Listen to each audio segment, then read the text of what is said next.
ধর্মাবলম্বী যারা আমরা আছি আমরাও নিব, এইভাবে একটা ভাগাভাগি করে দিয়ে হলেও তো এটা একটা সমাধান করা উচিত। ঠাকুরগাঁওয়ে সদ্য যোগদানকৃত জেলা প্রশাসক ও বিজ্ঞ জেলা ম্যাজিস্ট্রেট ইশরাত ফারজানার সঙ্গে মতবিনিময় করেছেন ঠাকুরগাঁও জেলার গণ্যমান্য ব্যক্তিবর্গ ও সুধীজন।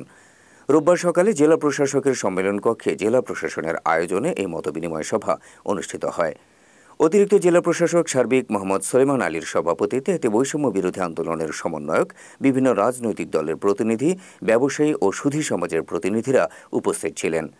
মতবিনিময় সভায় নবাগত জেলা প্রশাসককে স্বাগত জানিয়ে অবৈধ জমি দখল, মাদক প্রতিরোধ, খেলাধুলা ও সাংস্কৃতিক, শিক্ষা ও হাসপাতালের মানোন্নয়ন সহ বিভিন্ন বিষয় তুলে ধরে ঠাকুরগাঁওয়ের উন্নয়নের কথা তুলে ধরেন সুধী সমাজের প্রতিনিধিরা।